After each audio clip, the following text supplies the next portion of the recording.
When I was 57, my only son sold my house right out from under me, packed up his wife, and moved 2 states away. They left me exactly $150 and a note on the kitchen counter that simply read, "You will figure it out." 15 years later, my grandson Googled my name for a college assignment and called me in tears. Within 12 hours, I had 200 missed calls from the son who threw me away like trash. Before I continue this story, let me know where you are watching from in the comments below. Hit like and subscribe if you have ever had to stand up to family who severely underestimated your worth. The screen of my smartphone illuminated the pitch-black darkness of my private study, casting a harsh, pale glow over the polished mahogany desk.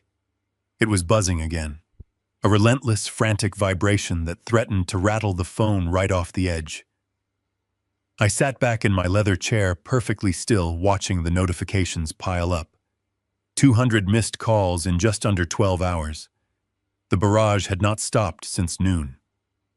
I picked up the device, feeling the cold metal against my calloused hands that had worked tirelessly for decades to build a life that my own flesh and blood had once stolen from me.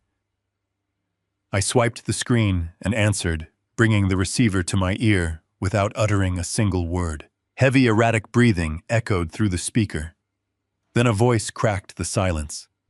It was young, trembling, and choked with tears. "Grandpa." The word hit me like a physical blow. It was Tyler. The last time I saw my grandson, he was just a 7-year-old boy playing in the dirt of my backyard, completely unaware of the monstrous betrayal his parents were orchestrating inside the house. I remained silent, letting the heavy reality of 15 years of absence settle between us. "Grandpa, please do not hang up," Tyler pleaded, his voice breaking. "I did not know, I swear to you, I did not know anything. I was doing a research paper for my university business class today. My professor assigned us to profile top philanthropists in the biotech industry. I typed your name into Google just to see if maybe somehow you were still alive. The Forbes magazine article came up.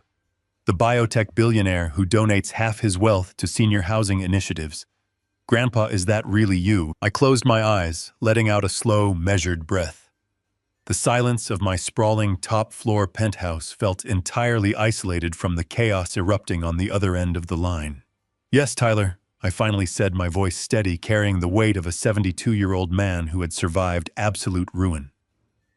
"It is me," a sob ripped from the young man's throat. Tyler was 22 now, but in that moment he sounded like a lost child. "They told me you abandoned us," he cried, his words tumbling out in a rushed, desperate panic.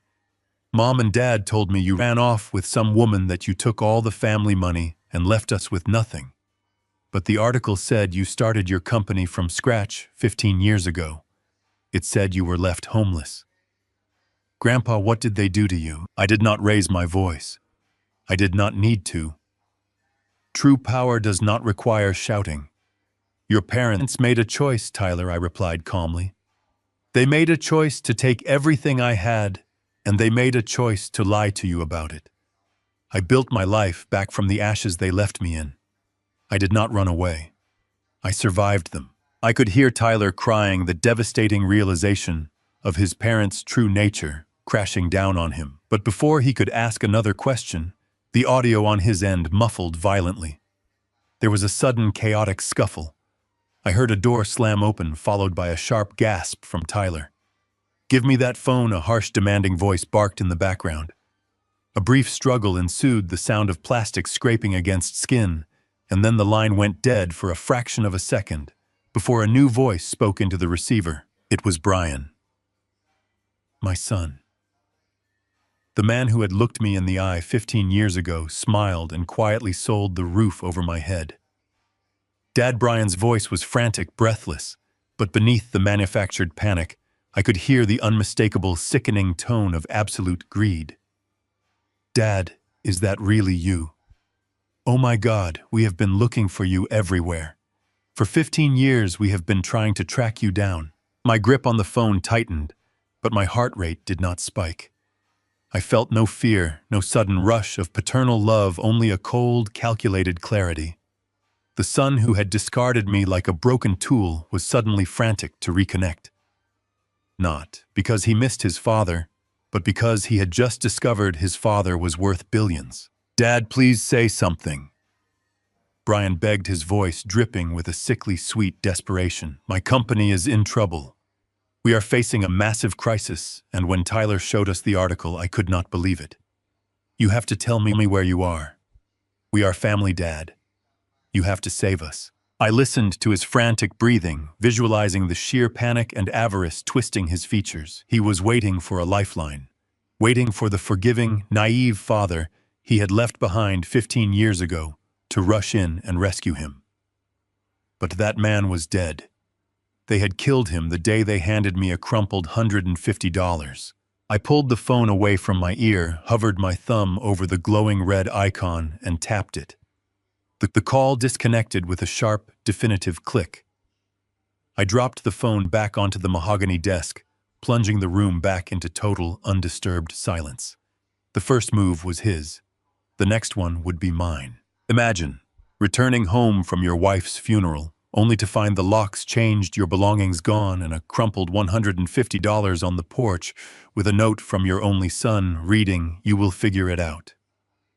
I did figure it out. For 15 years, they thought I had crawled into a hole to wither away.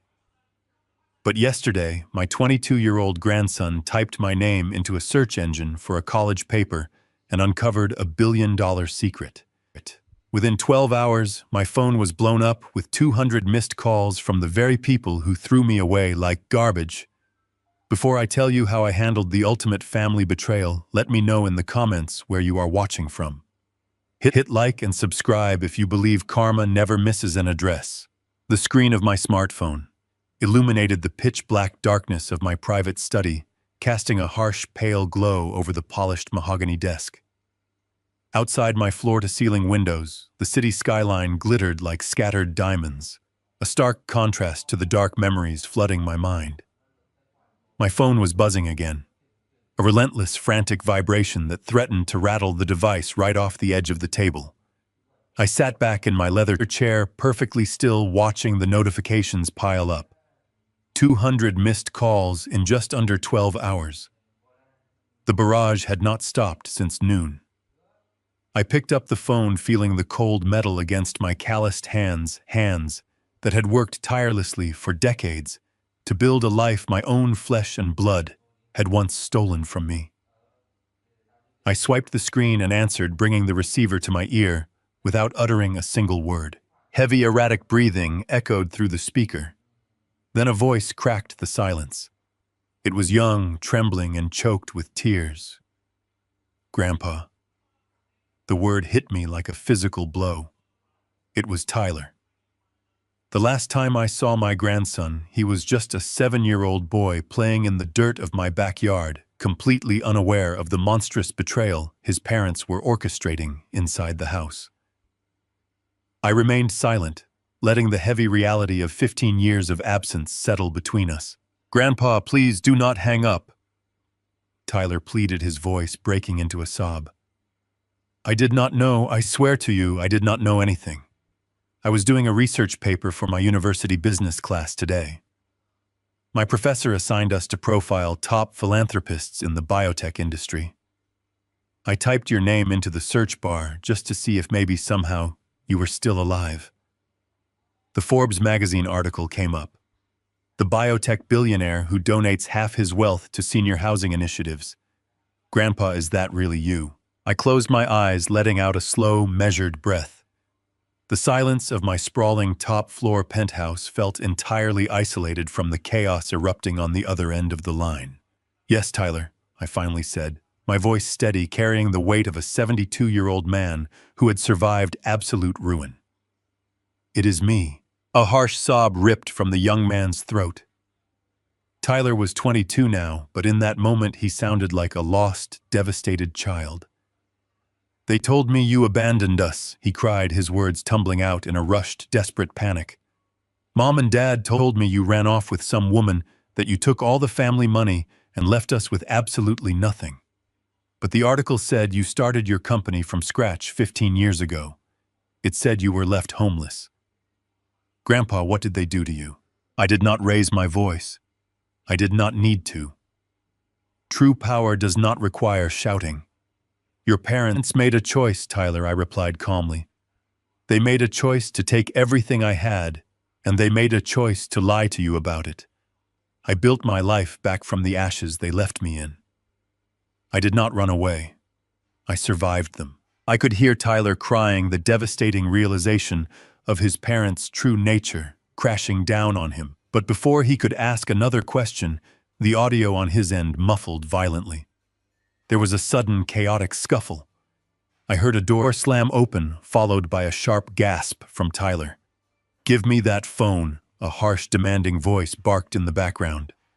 I could hear Nicole shouting in the distance, telling him to put it on speaker. A brief struggle ensued, the sound of plastic scraping against skin, and then the line went dead for a fraction of a second before a new voice spoke into the receiver. It was Brian. My son. The man who had looked me in the eye 15 years ago smiled and quietly sold the roof over my head. Dad. Brian's voice was frantic, breathless, but beneath the manufactured panic, I could hear the unmistakable, sickening tone of absolute greed. Dad, is that really you? Oh my God, we have been looking for you everywhere. For 15 years, we have been trying to track you down. My grip on the phone tightened, but my heart rate did not spike. I felt no fear, no sudden rush of paternal love, only a cold, calculated clarity. The son who had discarded me like a broken tool was suddenly frantic to reconnect. Not because he missed his father, but because he had just discovered his father was worth billions. Dad, please say something. Brian begged, his voice dripping with a sickly sweet desperation. My company is in trouble. We are facing a massive financial crisis, and when Tyler showed us the article, I could not believe it. You have to tell me where you are. We are family, Dad. You have to save us. I listened to his frantic breathing, visualizing the sheer panic and avarice twisting his features. He was waiting for a lifeline, waiting for the forgiving, naive father he had left behind 15 years ago to rush in and rescue him. He actually believed that time and blood would erase the memory of standing in an empty driveway, holding a pathetic wad of cash while the moving truck drove away. But that man was dead. They had killed him the day they handed me a crumpled $150 and told me to figure it out.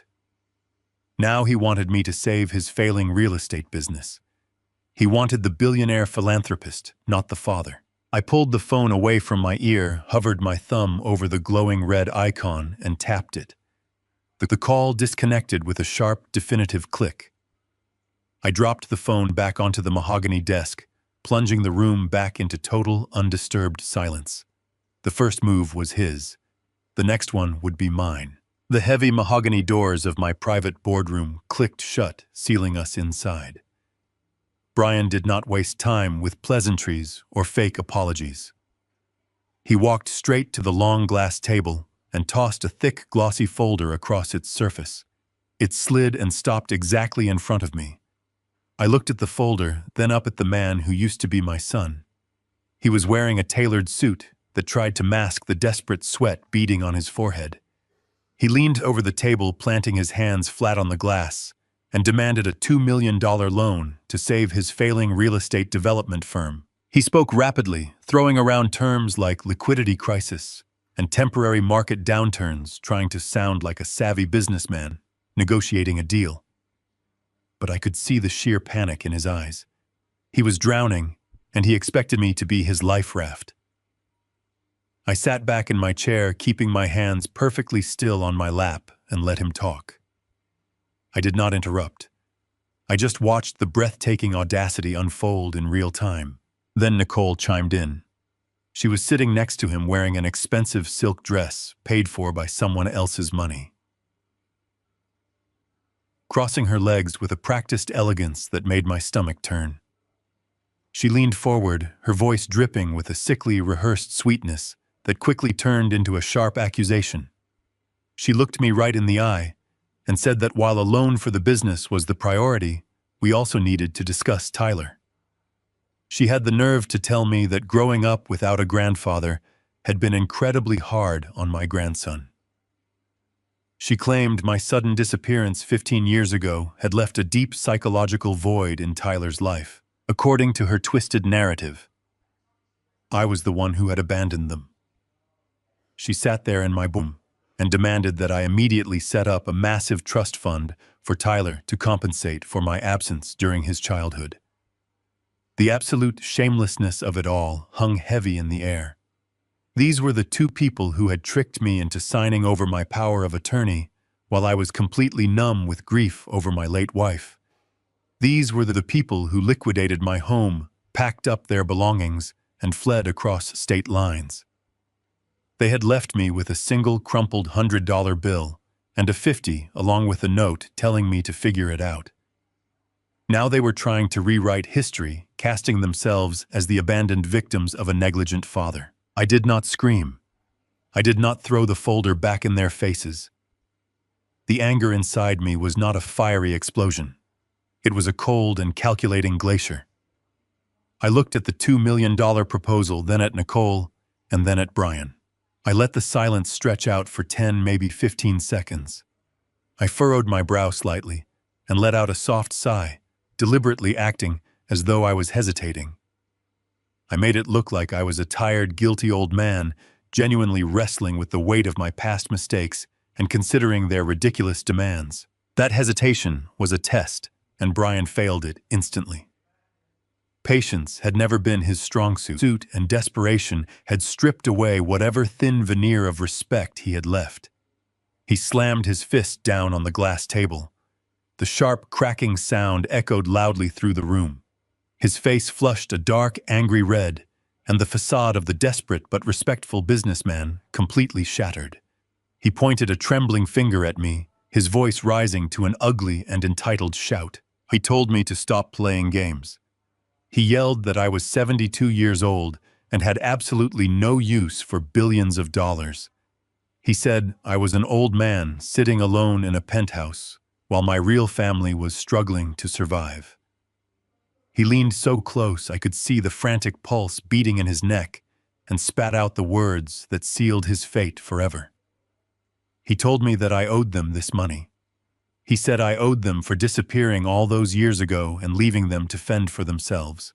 That was the moment. The final drop of water that caused the glass to overflow. He actually believed his own lies. He believed that because I had remained silent for a decade and a half, I was weak. He thought my quiet observation was submission. I looked at his red, angry face and I did not see my son anymore. I saw a parasite that had finally run out of hosts. I kept my expression entirely blank, locking away the lethal trap I was about to spring. The tension in the private boardroom was thick enough to choke on. Brian was still leaning over the massive glass table, his face flushed with a toxic mix of entitlement and panic, waiting for me to simply hand over $2 million to save his sinking business. Before I could deliver my response, the heavy mahogany double doors of the boardroom flew open with a violent crash. They hit the wall so hard, the sound echoed like a gunshot through the sprawling room. There, standing in the doorway, chest heaving and eyes wide with a frantic, desperate energy, was Tyler. He looked like he had run all the way from his university campus. His heavy backpack slipped off his shoulder and hit the carpeted floor with a dull thud. He did not even look at me. His tear-filled eyes locked entirely on his parents. "Tyler, what are you doing here?" Brian snapped. His voice dropped an octave, trying to quickly mask his raw, pathetic desperation with parental authority. Nicole immediately stood up, smoothing down her expensive silk dress. Her fake smile trembled as she reached a hand out toward him. Tyler ignored her outstretched hand. He stepped further into the room, his breathing ragged. "You love me," he said, his voice shaking, but growing louder with every single word. "My entire life you told me he abandoned us. You told me he ran away with some mistress and drained our family bank accounts." Nicole's face drained of color. She glanced at me nervously, then back at her son. "Sweetheart, please, we can talk about this at home. This is not the time or the place for this conversation. Your father and I are trying to conduct very important business. Business. Tyler scoffed, a bitter, heartbroken laugh escaping his lips. You are here begging him for money. The man you told me was a selfish coward. The man you said left us to starve. I read the articles on my way over here. I saw the dates. He lost everything the exact same month we moved into that massive house in the suburbs. You stole from him. You stole everything he had. The air in the room was instantly sucked out. Brian's face contorted into something ugly and terrifying. His carefully constructed facade of the struggling but respectable real estate developer completely vanished, replaced by a cornered, vicious animal. "Shut your mouth," Brian roared. He closed the distance between him and his son in 2 long strides and raised his hand. The slap was deafening. The sharp, violent, cracking sound of flesh hitting flesh echoed off the high ceiling of the boardroom. Tyler stumbled backward, his hand flying to his rapidly reddening cheek, his eyes wide with absolute shock and betrayal. Nicole gasped, but she did not move a single inch to comfort her son. She just stood there, paralyzed by the collapse of her own lies. I did not think. I just moved. At 72 years old, you would assume my reflexes were slow, but the protective instinct of a grandfather is entirely immune to age. Before Brian could raise his hand to strike his son a second time, I wedged myself firmly between them. I shoved Brian back with a physical force that surprised both of us, making him stumble against the sharp edge of the glass table.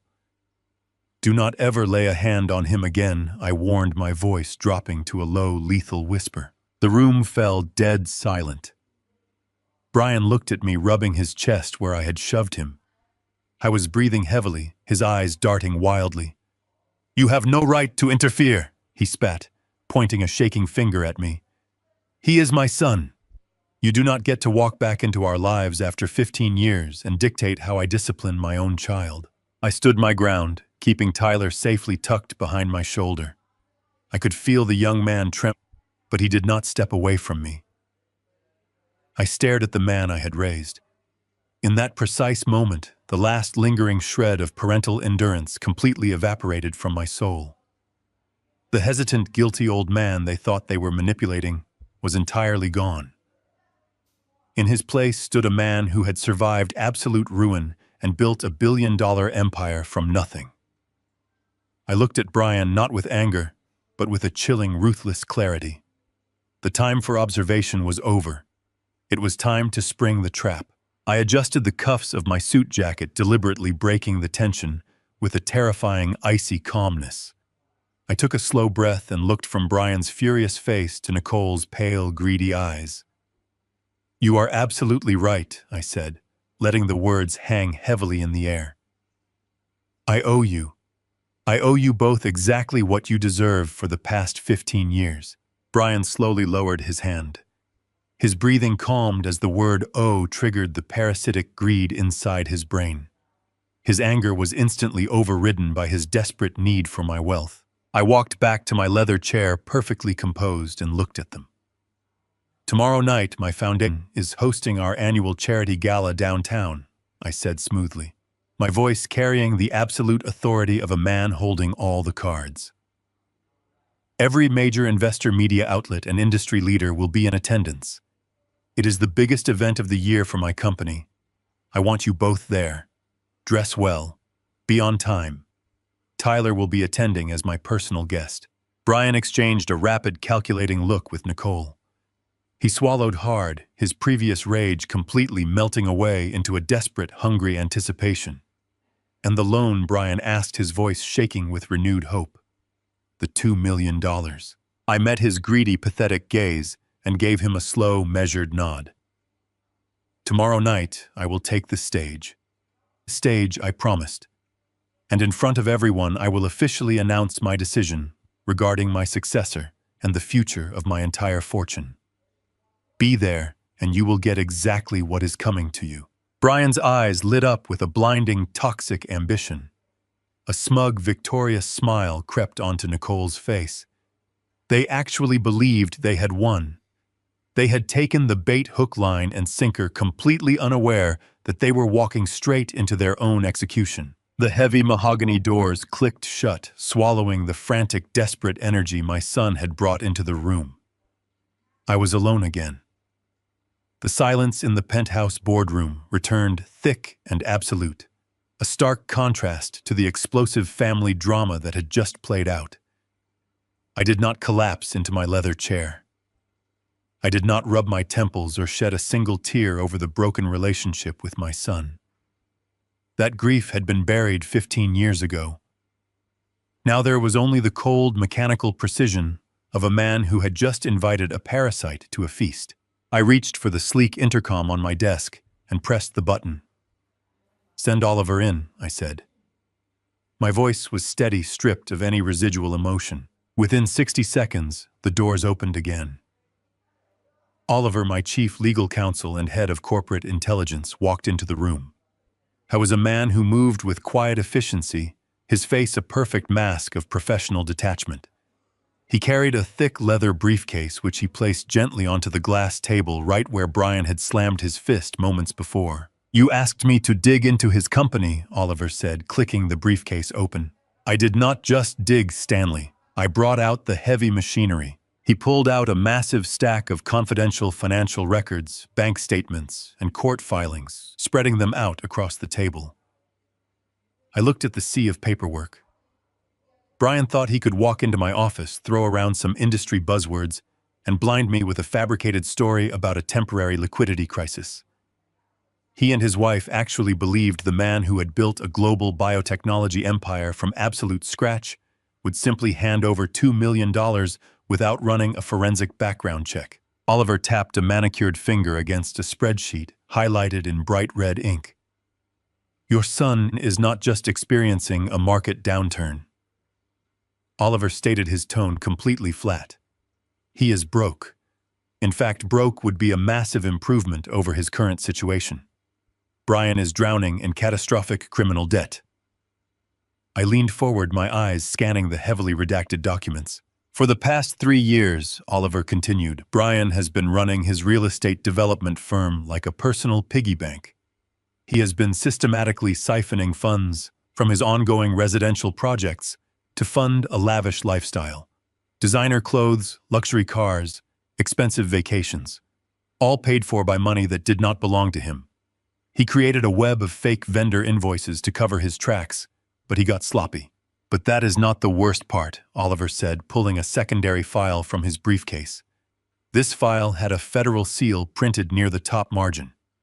2 months ago, a group of private investors caught on to the discrepancies in his quarterly reports. They hired a forensic accounting firm. The auditors discovered a gaping black hole in his corporate accounts. Brian has embezzled $4 million from his own investors. He is currently under an active covert investigation by the Federal Bureau of Investigation. The puzzle pieces snapped together with crystal clarity. The frantic phone calls. The sudden, desperate need to reconnect after 15 years of silence. The aggressive demand for exactly $2 million. Brian did not want my money to invest in new properties. He needed a massive, immediate injection of untraceable cash to quietly plug the hole in his accounts before the federal agents kicked his front door off the hinges. He was terrified, cornered, and looking for a scapegoat. He thought he could use the father he had thrown away as a human shield against a federal indictment. I let out a low, humorless laugh. It was a pathetic, brilliant kind of arrogance. He had thrown me out onto the street with $150, assuming I would simply roll over and die. Now facing decades in a federal penitentiary, he expected me to blindly hand over $2 million to save him from his own greed. He really thought I was still that same naive, grieving old man from 15 years ago. Oliver gathered the documents, stacking them neatly back into his briefcase. He looked at me, his expression grave. "We have undeniable proof of his financial crimes," Stanley Oliver said quietly. "The wire transfers, the fake shell companies, the forged signatures. It is all here. Should I call the authorities right now? We can hand this entire portfolio over to the federal investigators and have him arrested before he even makes it back to his house." I stood up from my chair and walked slowly over to the floor to ceiling windows. The city below was lighting up a sprawling grid of gold and silver stretching out toward the horizon.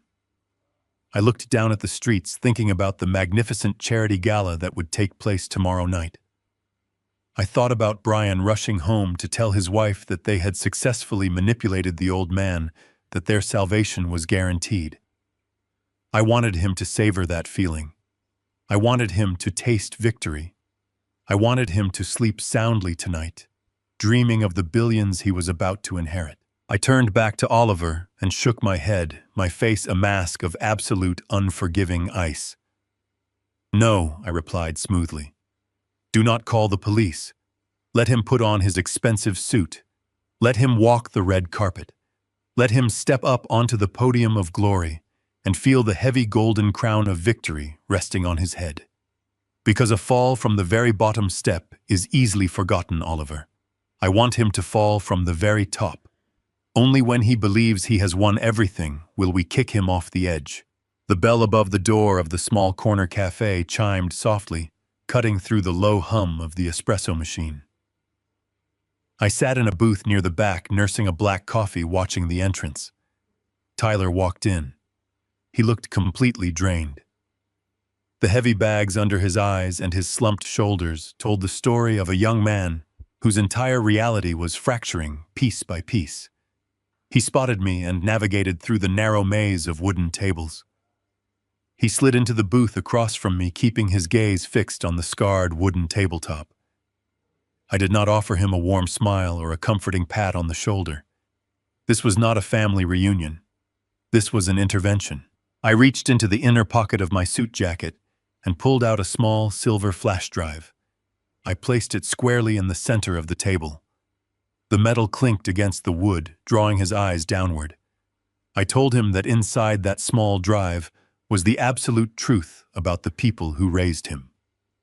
I explained that his father was not suffering from a simple market downturn. I laid out the facts plainly. Brian had embezzled $4 million from his own investors. He had falsified documents, created fake vendor accounts, and funneled stolen money to maintain a lifestyle of pure luxury. I told Tyler that his parents were not looking for a family reconciliation. They were looking for a human shield to place between themselves and a federal indictment. Tyler stared at the silver drive as if it were a venomous snake. His breathing grew shallow. He asked me how they could do something so reckless, how they could lie so easily to everyone. I looked at my grandson and told him that lying was the easiest thing his parents ever did. I asked him to picture a 57-year-old man coming back from the cemetery. I had just buried my wife, his grandmother. The house was supposed to be a place of mourning and comfort. Instead, I walked up to the front porch and found the door locked. My key did not turn. I looked through the front window and saw that the living room was completely empty. Every piece of furniture, every photograph, every memory had been stripped bare. I kept my voice incredibly steady as I described the sheer breathless panic of that afternoon. I told him about the single envelope waiting on the doormat. Inside was exactly $150 in crumpled bills and a handwritten note from his father. The note just said to figure it out. They had exploited my absolute grief. They had tricked me into signing over my assets, while my mind was clouded with sorrow and heavy medication. They took my home, my life savings, and my only grandson. And they drove away across state lines without ever looking back. A heavy, suffocating silence fell over the small booth. Tyler covered his face with his hands. His shoulders shook violently as he tried to muffle his sobs. The crushing weight of the truth was breaking him down entirely. He had looked up to the life of privilege he had enjoyed. It was all built on the bones of an old man they had left for dead. He whispered that they were monsters. He kept repeating it, his voice cracking with absolute disgust and heartbreak. I did not disagree with him. I let him cry. I let the pain of the betrayal burn away the last remaining illusions he held about his family. It was a brutal thing to watch a young man lose his parents while they were still alive, But a surgeon does not hesitate to cut away infected tissue. The infection simply had to be removed. I waited until his breathing slowed, and he finally wiped his eyes with the back of his sleeve. I leaned forward, resting my forearms on the table, and pushed the silver flash drive a few inches closer to him. I told him that tomorrow night, the entire city would be watching the charity gala. I told him that his parents would be sitting in the front row, wearing clothes bought with my stolen credit line, waiting to be crowned the heirs to my empire. Then I gave him a mission. I told Tyler that right before I took the stage, he needed to take that flash drive and walk toward the rear exit of the grand ballroom. I instructed him to look for a tall man wearing a dark gray suit standing near the service doors. I told him to hand the drive directly to that man. Tyler looked up at me, his eyes wide and red. He asked me who the man in the gray suit was. I did not answer his question. I simply told him that for his entire life his parents had made his choices for him. They had chosen what he believed, who he trusted, and what kind of life he lived. But tomorrow night, the choice belonged entirely to him. I told my grandson that he had to choose a side. He could take the drive, walk away, and stand with the people who had built their lives on lies and theft. Or he could hand over the drive and stand with the truth. I picked up my coffee, took a final sip, and stood up from the booth. I looked down at the young man wrestling with the hardest decision of his life. Tyler reached out with a trembling hand, his fingers closing tightly around the cold metal of the flash drive. He looked up at me and gave a single definitive nod. The battle lines were drawn. The grand ballroom of the downtown luxury hotel was a sea of glittering crystal and relentless flashing lights. It was the night of my foundation's annual charity gala, the absolute pinnacle of the city's corporate and social calendar. Down below, on the sprawling red carpet that poured into the main hall, a circus of media and high society was already in full swing. The bright flashes from the photographers popped like tiny bursts of lightning, illuminating the absolute peak of my son's arrogance. Brian and Nicole were standing right in the center of the media frenzy, basking in the glow of a spotlight they had done nothing to earn. They looked like royalty draped in the kind of staggering luxury that could only be bought with stolen money. Brian was wearing a bespoke midnight blue tuxedo that fit him flawlessly. Nicole stood beside him in a breathtaking floor-length emerald gown, her neck and wrists dripping with diamonds. I knew exactly how much those outfits cost, because the fraud notifications from my corporate credit accounts had been lighting up my phone all afternoon. They had spared absolutely no expense treating my name and my credit line as their personal limitless bank account. They were parading around in the spoils of their impending victory, completely unaware that every single diamond, every single thread of silk was just another nail in their legal coffin. I stood alone on the curved second-floor mezzanine balcony, hidden in the soft shadows, looking down at the spectacle. The acoustics of the grand hall carried their voices up to me with perfect clarity. A local financial reporter shoved a microphone toward Brian, asking about his sudden appearance in the city and his role in my biotech empire. Brian flashed a practiced, devastatingly charming smile. He wrapped an arm tightly around Nicole's waist, pulling her close to present the flawless image of a devoted family man. He leaned into the microphone, his voice dripping with a sickening, carefully manufactured humility. "My father is a brilliant man," Brian said smoothly, looking out at the sea of reporters. "He has built something truly incredible here. But he is getting older, and the demands of leading a global company are taking their toll on him. I am here to step up. I am here to take over the empire so that he can finally rest.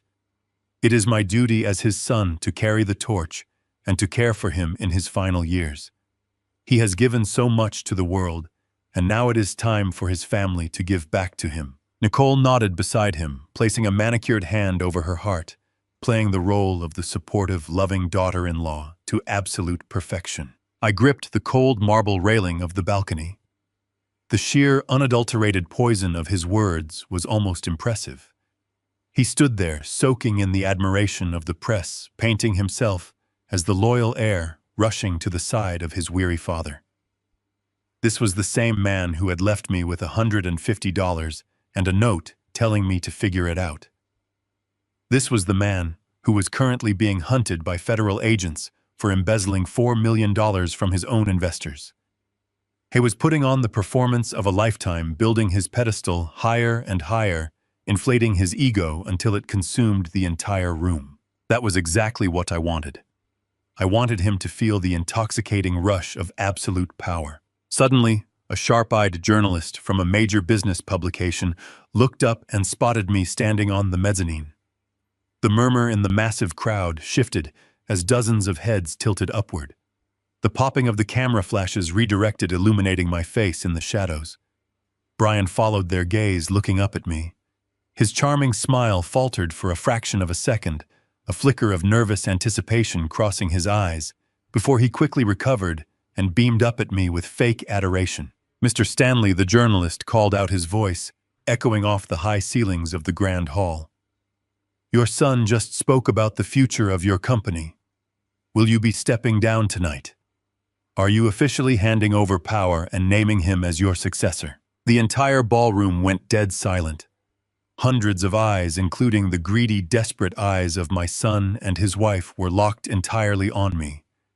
They were waiting for the validation they thought they had successfully manipulated out of me. They were waiting for me to publicly surrender my life's work into their thieving hands. I rested my hands on the railing and looked directly down at Brian. I let the silence stretch out, letting his anticipation reach a fever pitch. I offered a slow, calm smile that gave absolutely nothing away. "Tonight is a very special night." I projected my voice clearly so that every reporter, every investor, and every single guest in the room could hear me.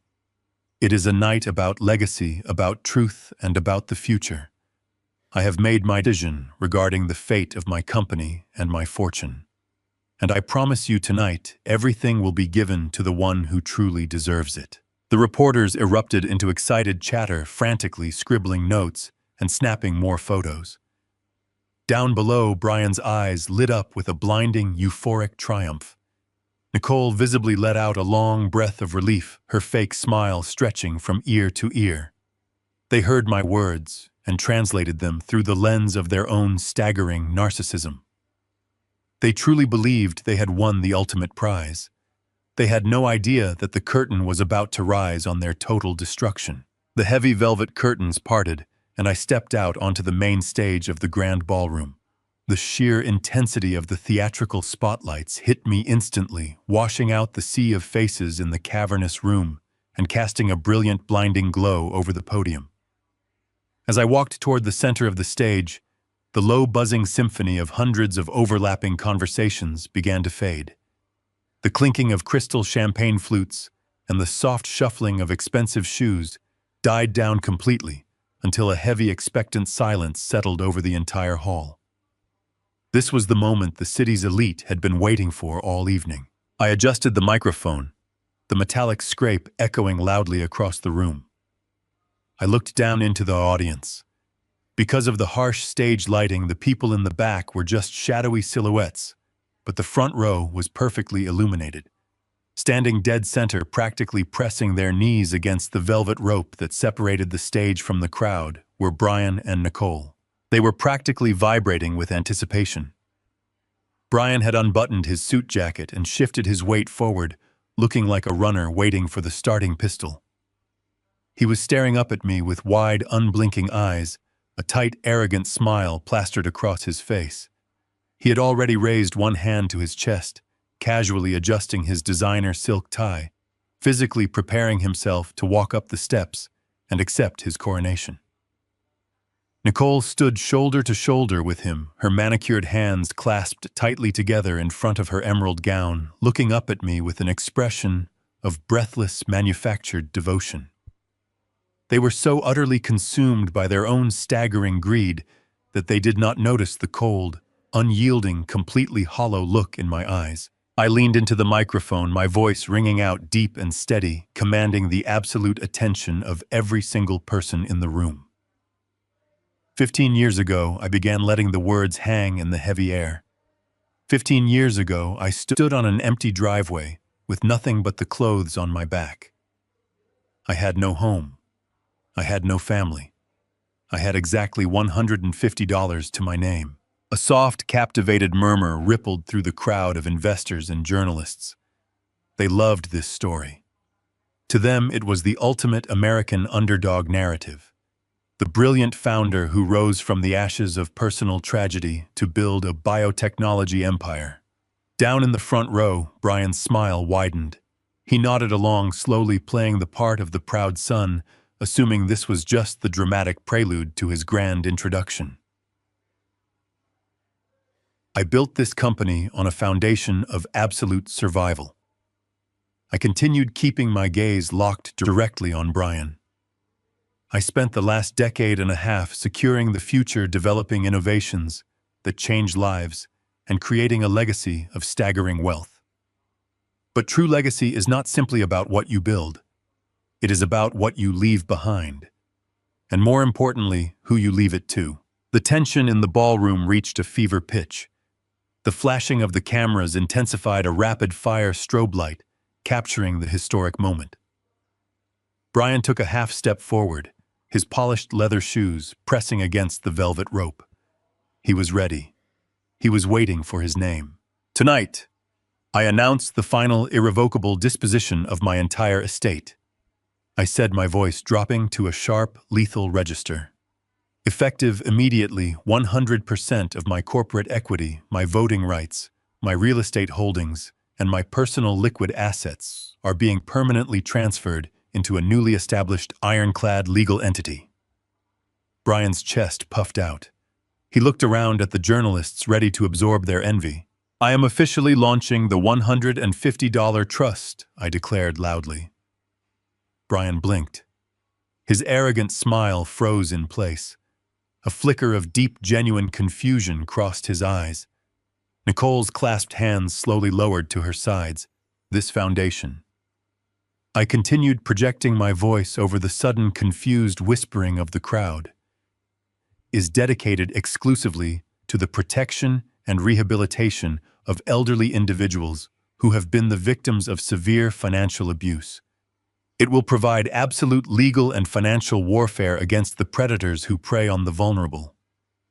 Specifically, it is designed to hunt down and prosecute family members, the sons and daughters who manipulate, discard, and rob the very parents who gave them life. The ballroom descended into an absolute suffocating silence.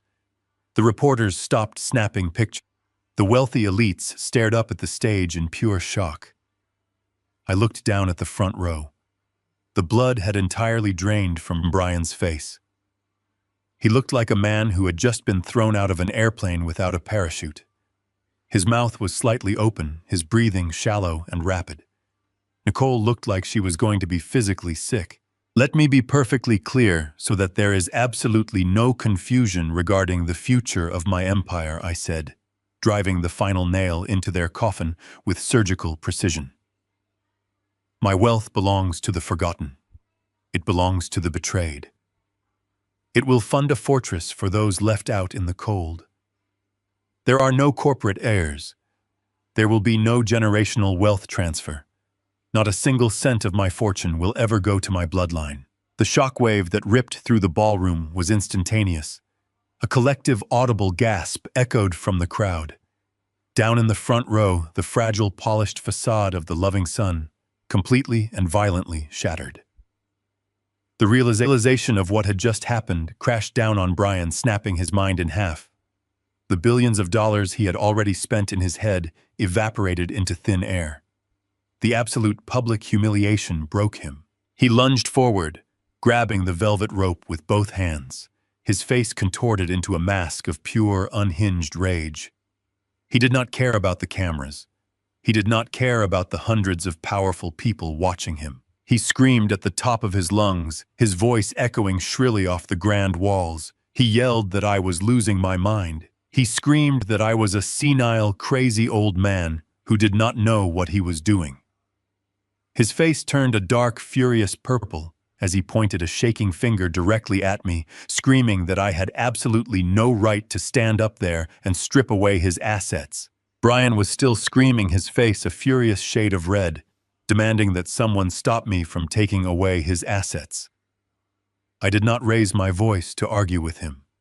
I did not call for security to drag him away. I simply reached into the inner pocket of my tailored suit jacket and pulled out a small black remote. I aimed it at the control booth in the back of the room and pressed a single button. The massive digital screen behind me flickered. The corporate logo of my biotechnology firm completely vanished. In its place, a new image illuminated the grand ballroom. It was a high-definition 30-foot-tall photograph. It did not show a pharmaceutical breakthrough or a blueprint for a new senior care facility. It showed a piece of yellowed, torn paper resting next to a crumpled $100 bill and a single $50 bill. The handwriting on the note was blown up to a massive scale, perfectly legible for every single person in the room to read. It simply said, "You will figure it out." I leaned back into the microphone, my voice perfectly calm and lethal.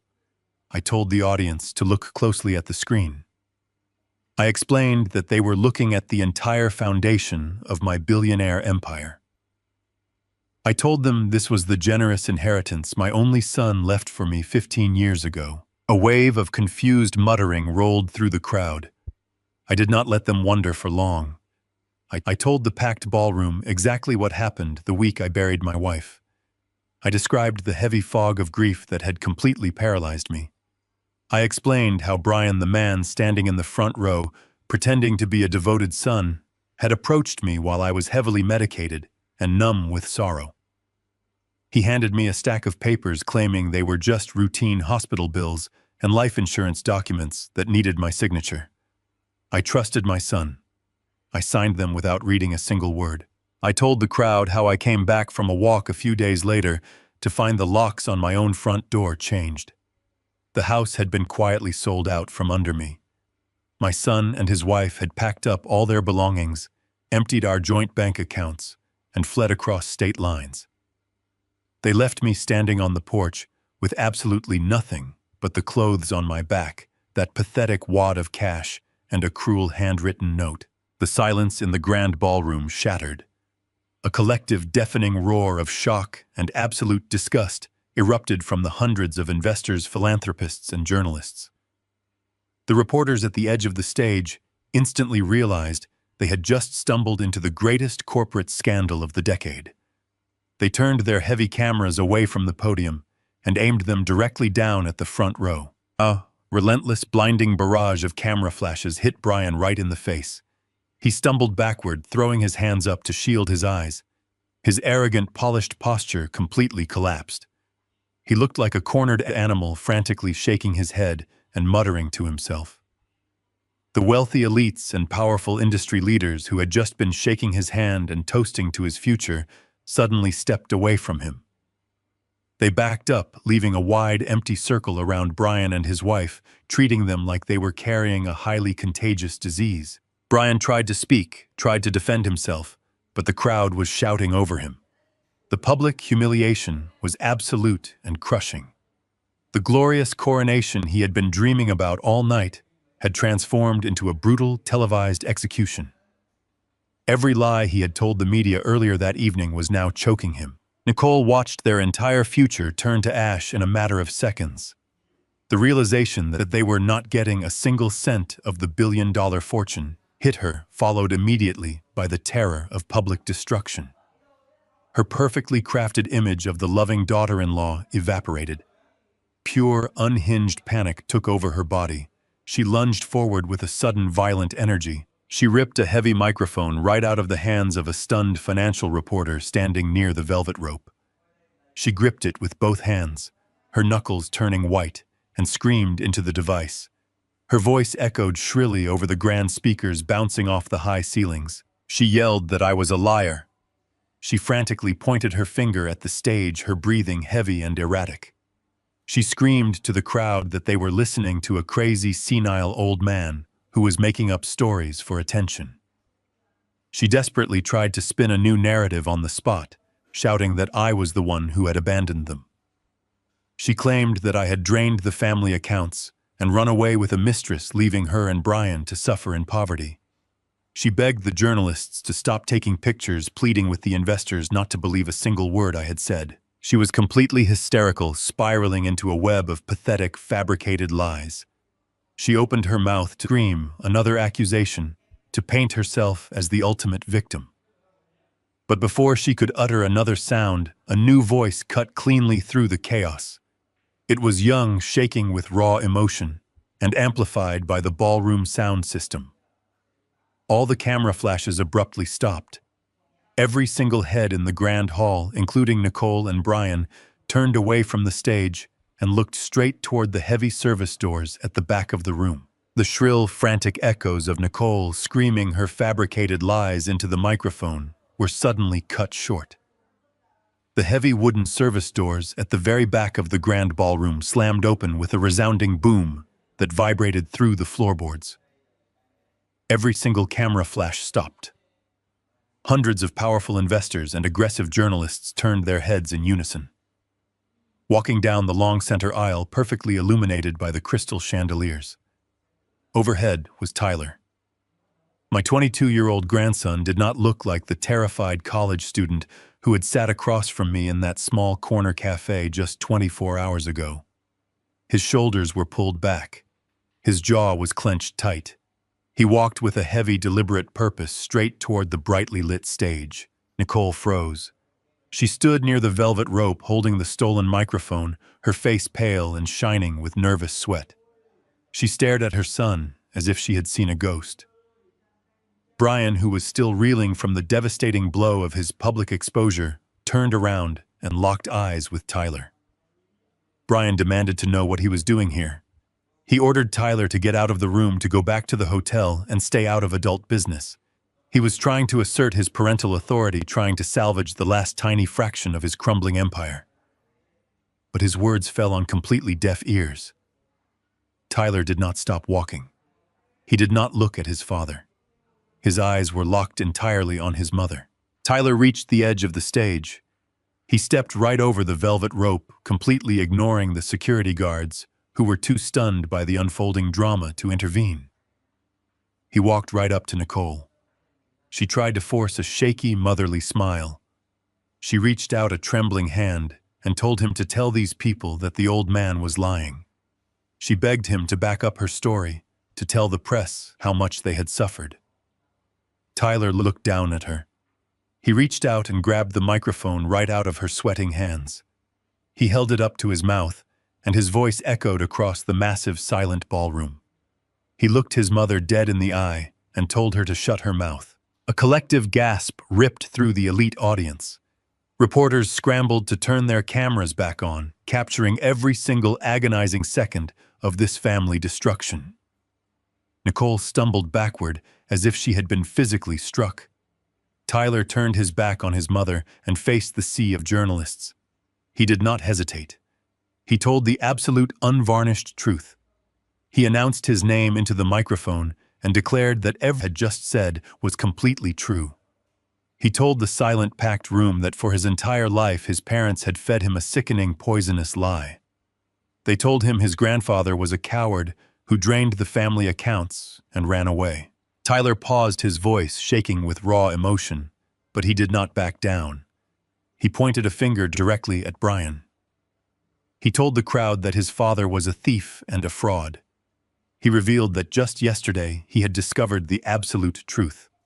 He told them how his parents had left his grandfather homeless, with exactly $150 to his name. He explained how they fled the state and built their fraudulent luxury lifestyle on the back of an old grieving man. Tyler looked at the investors in the front row and told them that his parents did not come to this gala to celebrate a legacy. They came to steal what was left of it, because their own real estate business was entirely bankrupt. They came to use a 72-year-old man as a human shield against their own catastrophic crimes. The ballroom erupted into total, absolute chaos. Journalists shouted questions over each other, their voices blending into a deafening roar. Investors pulled out their phones, frantically dialing their financial advisors to pull any backing they had with Brian. The public execution was absolute and flawless. Nicole covered her face with her hands, sobbing hysterically as the reality of prison and poverty crashed down on her. But Brian did not cry. The last remaining thread of his sanity completely snapped. The son he had manipulated, the boy he had controlled his entire life, had just driven a knife right through his public image in front of the most powerful people in the city. Pure, unadulterated rage blinded Brian. He let out a feral, completely unhinged scream that pierced through the noise of the crowd. He lowered his head and charged the stage like a rabid animal. He vaulted over the velvet rope, his eyes fixed entirely on Tyler. He raised his fist, preparing to deliver a devastating, violent blow to his own son just to make him stop talking. He wanted to punish the boy for tearing down his empire. He wanted to violently silence the truth. But he completely forgot who else was standing on that stage. I did not wait for security. I did not flinch. Decades of survival had hardened my instincts to solid iron. As Brian lunged toward Tyler, I stepped directly into his path. I planted my feet and drove both of my hands hard into the center of his chest. The sheer momentum of his charge met the immovable force of a man who had absolutely nothing left to lose. Brian lost his footing. He stumbled violently backward, his arms flailing in the empty air. Before he could regain his balance, the elite security team of the Grand Hotel swarmed the stage. 6 heavily built guards in dark suits descended on him from every direction. They tackled Brian, grabbing his arms and shoulders, and slammed him face first into the polished hardwood floor. The sickening sound of his impact echoed through the microphone that Tyler had dropped on the stage. Brian thrashed and kicked screaming profanities into the floorboards as the guards pinned his wrists violently behind his back. The perfect, charming businessman was gone, replaced by a pathetic, restrained criminal, completely humiliated in front of the entire world. The absolute destruction of my son was broadcasting live to millions. But the night was not over. The final crushing blow was still waiting in the wings. Through the blinding flashes of the cameras, the frantic crowd parted once again, making way for the ultimate consequence. The heavy thud of Brian hitting the polished hardwood floor echoed through the silent ballroom. 6 massive security guards had him completely pinned down. His arms were wrenched painfully behind his back, his expensive midnight blue tuxedo wrinkling and tearing under the weight of the men holding him. He was thrashing like a wild animal caught in a snare, his face pressed hard against the stage, gasping for breath. The crowd below was absolutely paralyzed. The wealthy elites, the investors, and the journalists simply stared in stunned silence at the spectacular collapse of a man who had thought he was invincible. From the dark shadows of the backstage wings, a figure emerged. It was Oliver, my chief legal counsel. He did not run or rush. He walked with the slow, measured pace of an executioner who knew exactly how much time he had. His face was a mask of perfect, chilling indifference. In his right hand, he carried a thick, heavy manila folder. The bright stage lights illuminated the bold red lettering stamped across the front cover. Oliver stepped over the discarded microphone and stopped right in front of where Brian was pinned to the floor. Brian craned his neck upward, his face red and slick with sweat, his eyes wide with a sudden creeping terror. He looked at Oliver, then at the thick file, recognizing the fatal weight of whatever was inside it. Oliver did not show a single ounce of pity. He simply let go of the folder. It dropped with a heavy, satisfying slap right next to the sweating face of my son. Several loose documents spilled out onto the hardwood floor, perfectly positioning themselves under the bright stage lights. The journalists in the front row immediately leaned forward, their heavy camera lenses zooming in on the pages. They captured every single detail, including the undeniable federal seal printed at the top of the forensic accounting report. Oliver bent down slightly, picking up the microphone that Tyler had dropped moments before. He tapped it once to ensure it was still live, the sound booming across the cavernous grand hall. He looked down at my son and spoke with a cold, surgical precision that cut through the remaining tension in the room. He told Brian that he had walked into my private boardroom just 24 hours ago, aggressively demanding a $2 million loan to save his failing real estate empire. The voice of my lawyer was perfectly steady, echoing over the giant speakers. He told the entire room that the desperate story of a temporary market downturn was a complete fabrication. He pointed down at the scattered documents and announced that the forensic audit inside that folder proved beyond a shadow of a doubt that Brian had embezzled $4 million from his own private investors. The collective gasp from the audience was deafening. The investors who had been shaking hands with Brian just an hour ago physically recoiled in disgust. A few of them immediately pulled out their phones, frantically calling their financial teams to sever any remaining ties with his crumbling firm. The journalists snapped rapid-fire photos of the scattered bank statements, capturing the undeniable evidence of the fake shell companies and the forged vendor invoices. The massive financial fraud was no longer a secret. It was a spectacular televised reality. Brian stopped struggling against the security guards. The fight completely drained out of his body, replaced by a cold, paralyzing dread. His eyes darted frantically across the spilled documents near his face. He saw the highlighted bank transfers. He saw the exact dates of the stolen funds. The arrogant, entitled rage that had fueled his attack on his own son completely evaporated. He was no longer a furious man demanding respect. He was a cornered, broken criminal who had just realized that there was absolutely nowhere left to hide. Down in the front row, Nicole fell to her knees. She was clutching her emerald gown, openly sobbing as the sheer magnitude of their destruction washed over her. She knew the lavish lifestyle she had built on stolen money was gone forever. There would be no mansion, no luxury cars, and no billionaire inheritance. There was only the crushing reality of total, inescapable poverty and the looming shadow of federal prison. Then a new sound pierced through the heavy silence of the grand ballroom. It started as a faint, distant wail echoing through the city streets, but it grew louder and more insistent with every passing second. It was the sharp, undeniable sound of approaching police sirens. The wailing multiplied as multiple patrol cars and federal transport vehicles converged on the luxury hotel.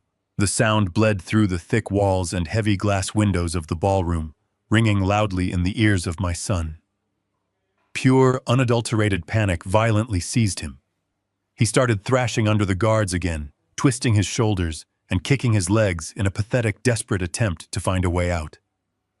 He screamed that it was a setup, that the documents were forged, but his voice cracked with raw, pathetic fear. He bucked against the heavy hands holding him down, looking wildly toward the rear exit, desperately trying to escape a steel trap that had already snapped completely shut around him. The wailing sirens outside reached a deafening pitch, vibrating through the crystal chandeliers above us. The heavy brass handles of the main ballroom doors turned, and the massive wooden panels were thrown wide open.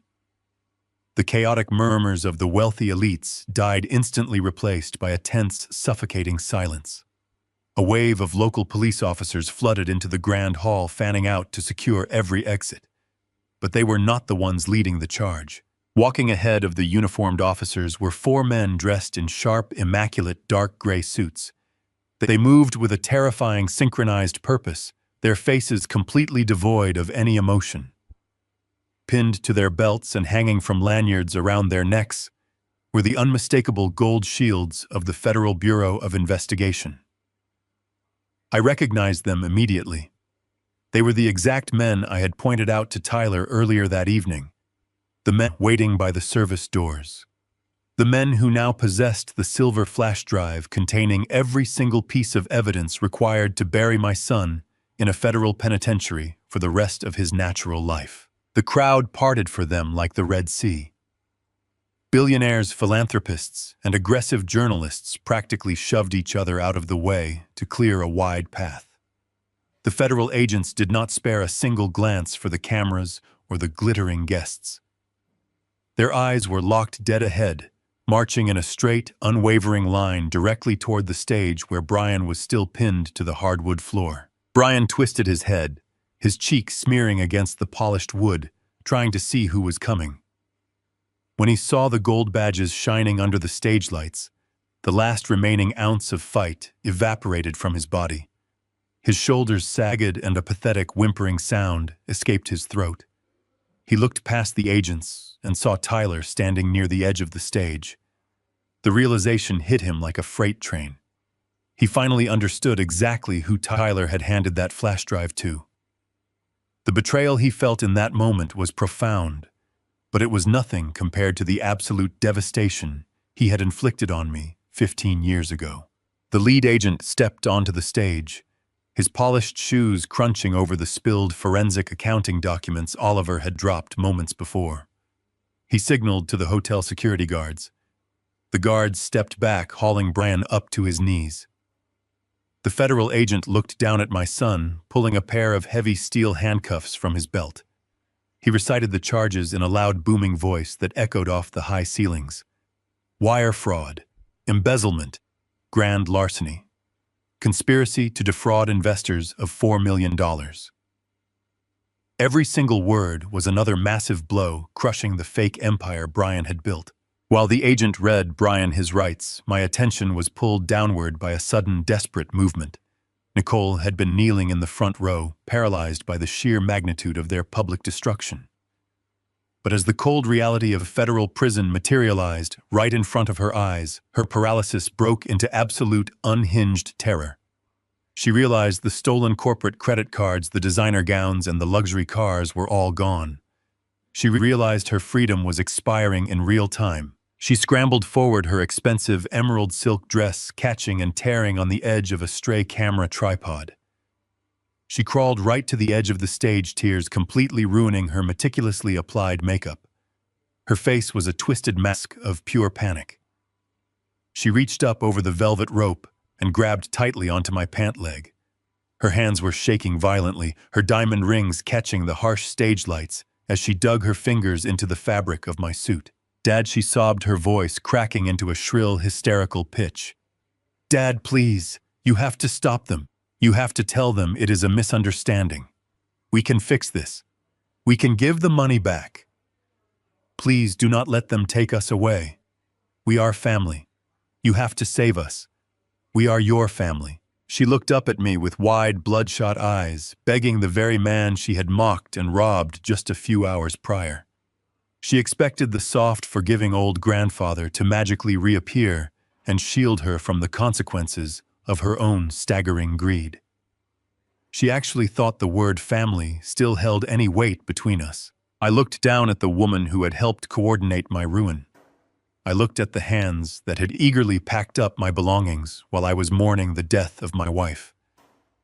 I felt no anger in that moment. I felt no pity. I felt absolutely nothing but the cold, pristine clarity of justice. I did not bend down to comfort her. I did not offer a single word of reassurance. I looked her dead in the eye, and with a slow, deliberate motion, I physically pulled my leg back, forcing her trembling hands to slip off my suit. She fell forward slightly, her hands hitting the cold floor of the stage. I looked down at her crying, pathetic face. I leaned forward just slightly, ensuring my voice was low enough for only her and Brian to hear, but sharp enough to cut straight through their souls. I looked at the two people who had destroyed my past, and I handed them their future. You will figure it out, I said. It was the exact phrase they had written on that yellowed note 15 years ago. The exact words they had used to condemn me to a life on the streets. Hearing those words repeated back to her completely broke whatever was left of Nicole's spirit. She collapsed against the velvet rope, burying her face in her hands, wailing in absolute, inescapable despair as the federal agents hauled her husband to his feet and locked the steel cuffs tightly around his wrists. The sharp metallic click of the steel handcuffs locking around the wrists of my son echoed over the fading wails of the police sirens outside. That tiny mechanical sound seemed to snap the final remaining thread of his sanity. Brian did not hang his head in defeat. He did not accept his fate with any shred of quiet dignity. Instead, a violent, desperate survival instinct took over his entire body. He twisted his upper torso violently, ignoring the heavy grips of the federal agents holding his arms, and turned his furious, bloodshot eyes directly toward his wife. Nicole was still slumped against the thick velvet rope, her expensive emerald gown torn and ruined, black mascara streaming down her pale face. Brian looked at the woman he had partnered with to destroy my life, and without a single second of hesitation, He threw her entirely under the bus. He screamed at the federal agents, his voice cracking with absolute panic. He told them to arrest her immediately. He yelled that he was not the mastermind, that Nicole was the one who had orchestrated the entire conspiracy.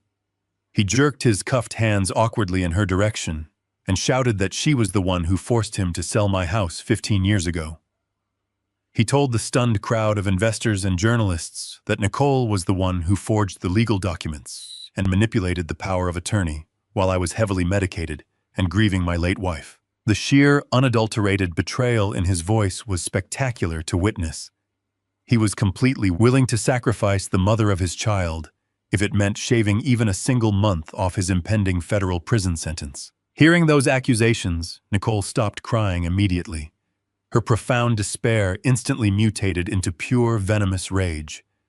The polished, elegant society wife vanished, completely replaced by a cornered, vicious predator. She scrambled up from the hardwood floor, ignoring the torn silk of her dress, and lunged directly toward her husband. A hotel security guard had to step in quickly, grabbing her firmly by the shoulders to keep her from clawing at the face of my son. She screamed right back at him, her voice shrill and entirely unhinged. She told the federal agents not to listen to a single word he said. She yelled that Brian was a pathological liar, a coward, and a degenerate. She projected her voice over the chaotic murmurs of the ballroom, announcing to every powerful journalist and elite investor present that Brian had completely destroyed his own real estate firm through his own staggering incompetence. She screamed that he was the one who personally embezzled the $4 million from the private investors. She told the entire room that he did not lose the money in a bad real estate market, but that he had blown every single cent of it on illegal offshore gambling and catastrophic hidden debts.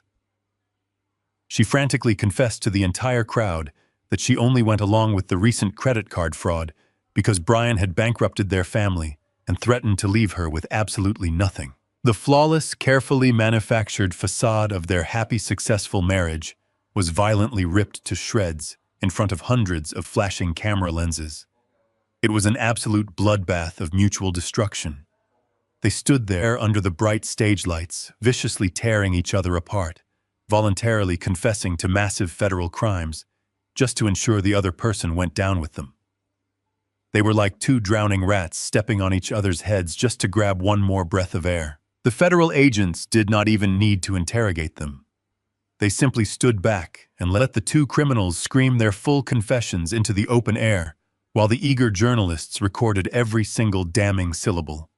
The microphones picked up every accusation, broadcasting their toxic greed to the entire world. The lead agent finally gave a sharp, definitive nod.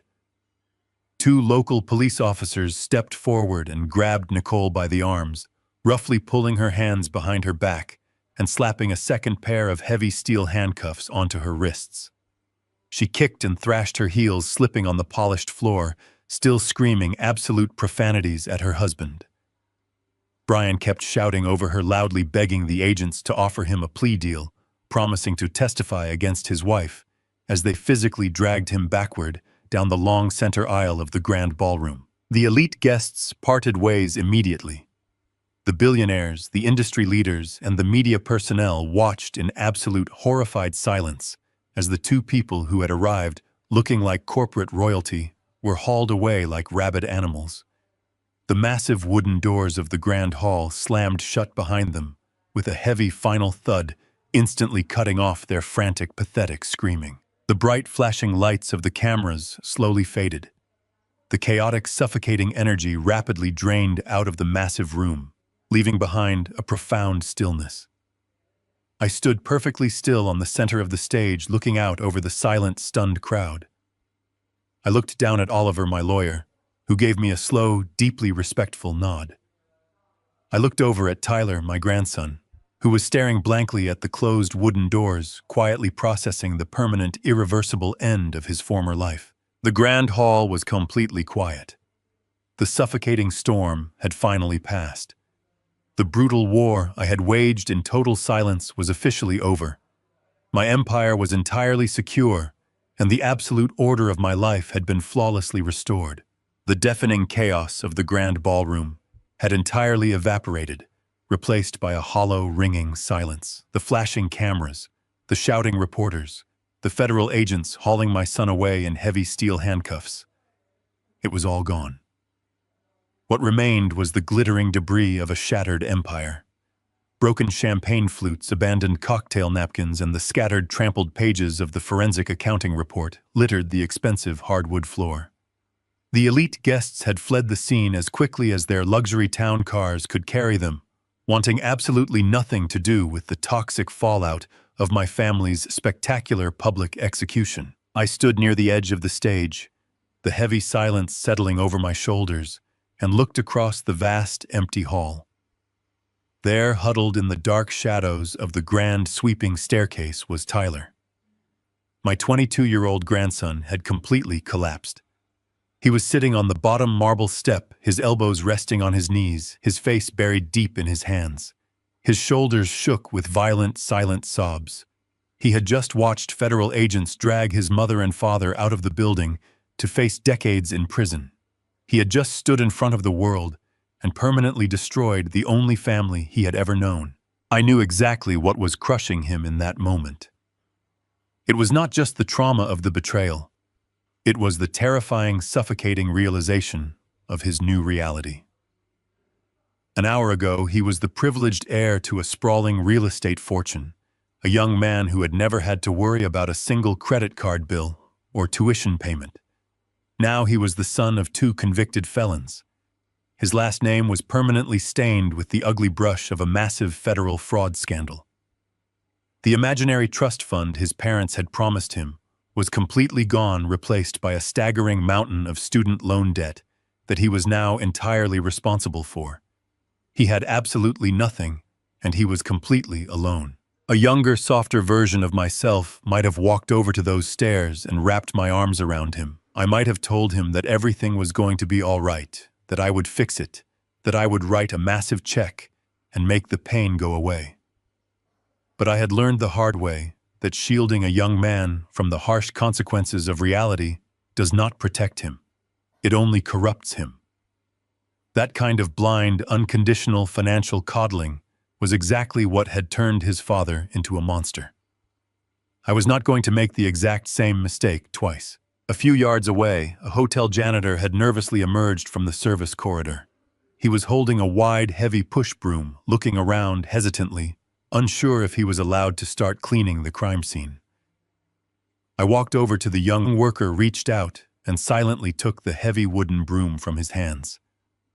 I turned around and walked slowly across the debris-littered floor, the hard soles of my shoes clicking sharply against the hardwood, until I stood directly in front of my grandson. Tyler did not look up.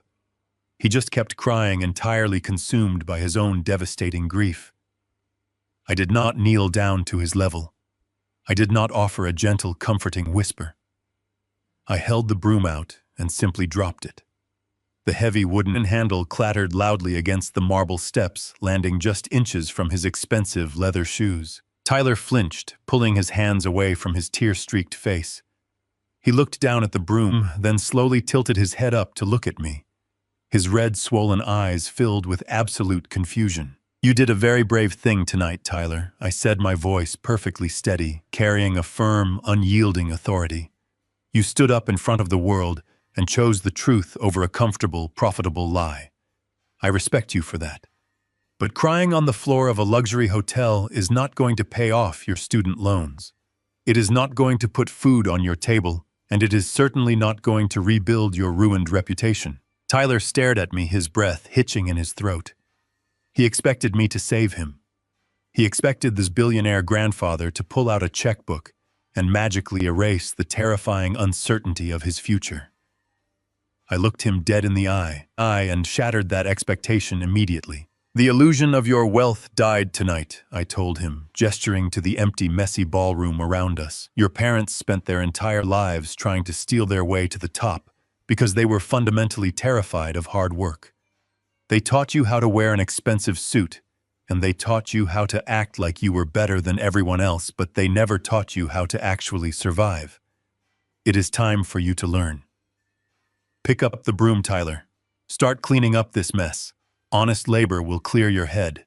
The silence between us stretched out heavy and absolute. I watched the internal battle play out across his young, tear-stained face. He looked at the broom, then out at the massive, daunting mess scattered across the ballroom floor. For a terrifying second, I thought he was going to refuse. I thought the toxic entitlement his parents had drilled into his skull was going to win out over his desire to change. But then Tyler reached up and wiped his face with the back of his sleeve. He took a deep, shuddering breath, leaned forward, and wrapped his hands tightly around the rough wooden handle of the broom. He stood up, towering over the debris, and took his very first step forward. It was the absolute hardest thing he had ever been asked to do. And it was the very first lesson in true, unforgiving independence that his parents had never bothered to teach him. The crisp morning air carried the scent of pine and fresh soil as a taxi pulled up to the curb. Tyler stepped out, looking exhausted, but remarkably clear-headed. He had spent the entire night sweeping the debris from the grand ballroom. That grueling physical labor had stripped away the last remnants of his entitled upbringing. He walked up the short gravel driveway, looking around in quiet disbelief. He was standing in front of my actual home. It was not a sprawling estate or a towering glass penthouse. It was a sturdy, simple wooden house tucked away in a quiet, unassuming suburb. The lawn was neatly trimmed, the front porch was modest, and the paint was a quiet shade of gray. This was the I had built for myself, far away from the blinding lights and toxic greed of the corporate world. I was sitting on the wooden porch swing holding a mug of black coffee, watching my grandson approach. Tyler climbed the 3 wooden steps and stood before me. He did not look like the arrogant his parents had tried to mold him into. He looked like a young man who had just woken up from a very long, very dark nightmare. He kept his eyes fixed on the wooden floorboards for a long moment, before looking up at me. His voice was heavy with shame as he apologized. He told me he was deeply sorry for everything his parents had done. He apologized for living comfortably on money that was stolen from me, and he apologized for never questioning the lies he had been fed his entire life. I took a slow sip of my coffee and nodded. I told him that an apology was a good start, but words were ultimately cheap. I explained that true character was built by what a man did after he said he was sorry. Tyler swallowed hard, shifting his weight nervously. He told me that his entire life had been completely upended. With his parents facing federal prison and their assets completely frozen by the government, he was left with absolutely nothing. He explained that his university tuition was severely past due, and he was carrying a staggering amount of debt that his father had secretly taken out in his name. His voice trembled slightly as he asked the question I knew was coming. He asked if I could loan him some money. He pleaded for just a small cash loan, just enough to pay off his immediate debts and keep him from getting evicted from his campus apartment. He promised he would pay me back every single penny once he graduated and found a decent job. I did not hesitate. I set my coffee mug down on the small wooden table next to the swing. I looked him dead in the eye and told him absolutely not. I stated firmly that I would not give him a single cent in cash. Tyler flinched as if I had physically struck him. He opened his mouth perhaps to argue or to beg, but I raised my hand to stop him before he could utter a single sound. I told him that handing over raw cash was the exact same mistake I had made with his father. I explained that blind financial coddling was a deadly poison. It had turned his father into a lazy, entitled criminal who believed the world owed him a living. I told Tyler that I loved him too much to infect him with that exact same disease. I was not going to write a magic check and rob him of the opportunity to learn how to survive on his own. I reached down to the floor beside my swing and picked up a plain manila folder. I held it out to him. Tyler took it with trembling hands and opened it. Inside was a legally binding contract I had drafted with Oliver early that morning. I explained the strict terms very clearly. I told Tyler that my foundation would pay his university tuition directly to the school administration. He would not see a single dime of that money in his own bank account. In exchange for this support, he was required to work 20 hours a week as a clerk at the $150 trust. He would be filing paperwork, answering phones, and directly helping the elderly victims his parents had so viciously despised. I told him he would earn a standard hourly wage, and he would use that specific wage to pay for his own rent, his own food, and his own debts.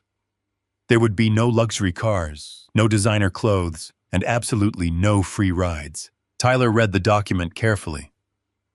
I watched his face, waiting to see if the toxic pride his mother had instilled in him would suddenly flare up. I waited to see if he would throw the folder down and walk away in anger, feeling insulted by the offer of manual labor. But he did not.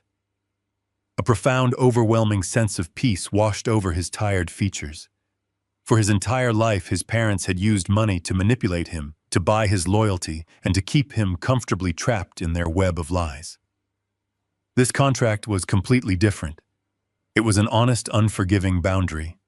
It was an opportunity to earn his own way in the world, with his head held high. Tyler looked up from the paper, his eyes shining with a new quiet determination.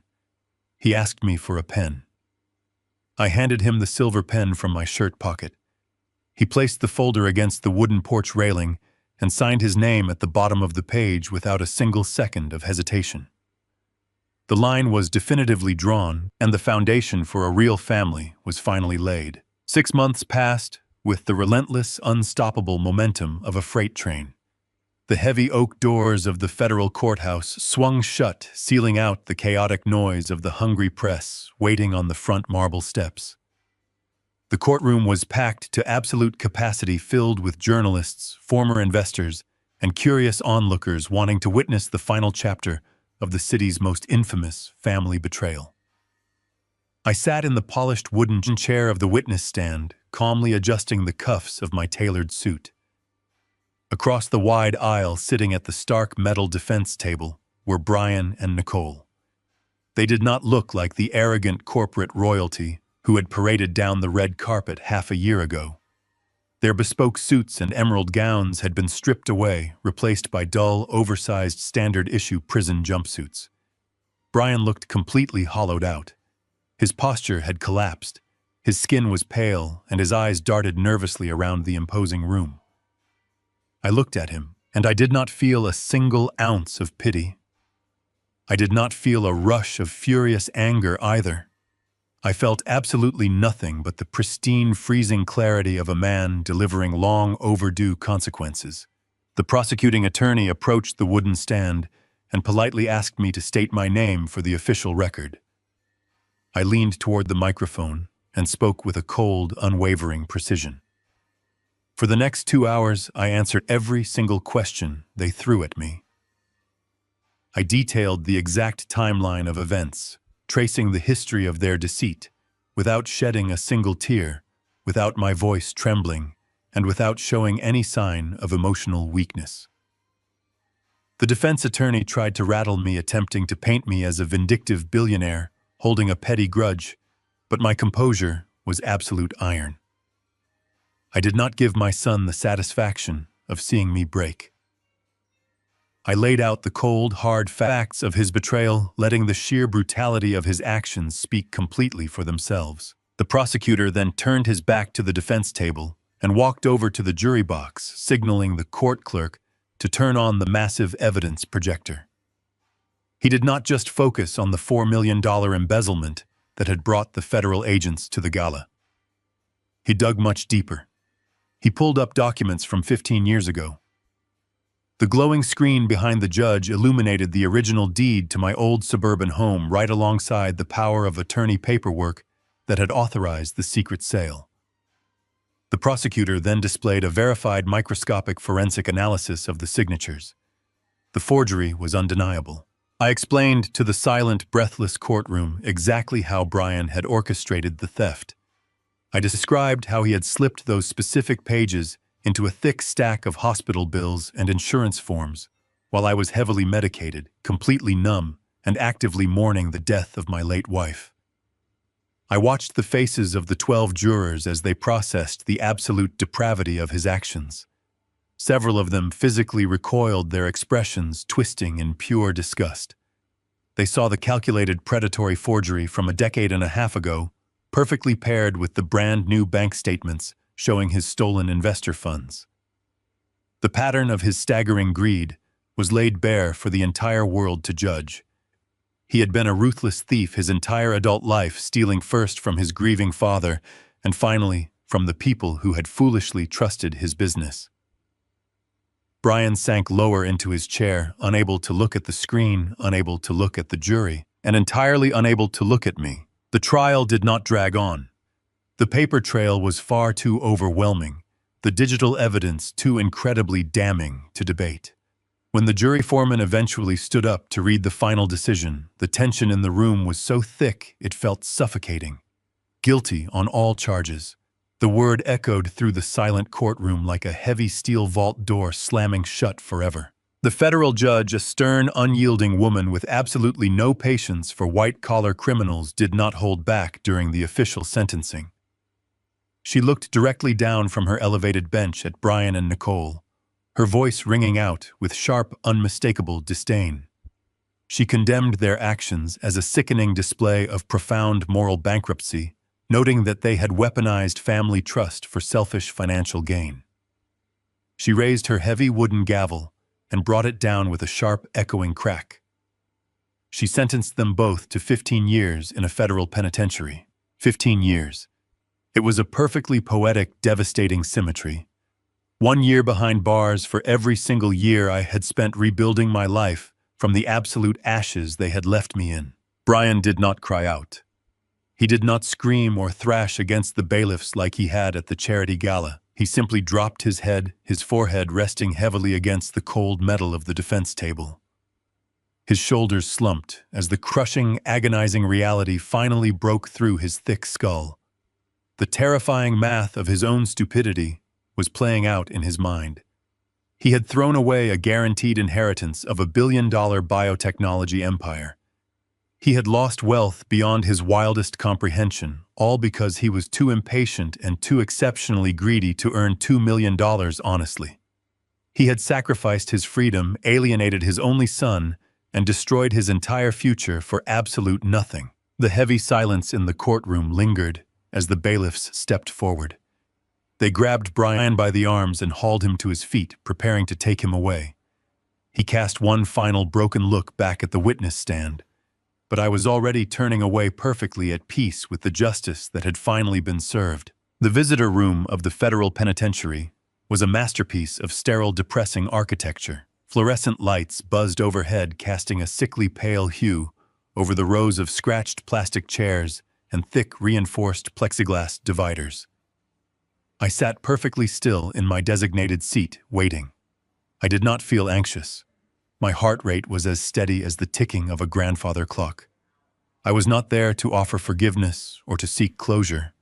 I was there to deliver a final, definitive period to the end of a very long sentence. The heavy steel door on the opposite side of the room buzzed and clicked open. A correctional officer led my son into the visitor area. I watched Brian walk toward the glass, and for a fleeting second, it was difficult to reconcile the man in front of me with the arrogant, polished real estate mogul from 6 months ago. The bespoke midnight blue tuxedo had been replaced by an oversized, faded khaki jumpsuit. His posture was completely broken. His shoulders slumped inward, and his hair was thinning, unkempt, and graying heavily at the temples. The suffocating reality of a 15-year federal sentence had aged him a decade in just a few short months. He sat down heavily on the metal stool on his side of the glass. He reached out with trembling hands and picked up the black plastic telephone receiver. I mirrored his action, lifting the heavy handset to my ear. For a long moment, the line was completely silent, except for the harsh sound of his erratic breathing. He looked at me through the smudged plexiglass, his eyes red and bloodshot. "Dad," he whispered, his voice cracking. "Thank you for coming. I did not think you would ever want to see me again." I remained completely silent, letting his words hang in the sterile air between us. The silence forced him to keep talking, to fill the void with the performance he had undoubtedly rehearsed in his cell. He leaned closer to the glass, resting his forehead against the barrier. "I am so sorry," he cried, his voice dripping with a pathetic, desperate sorrow. "I was wrong. I was so incredibly wrong. I lost everything, Dad.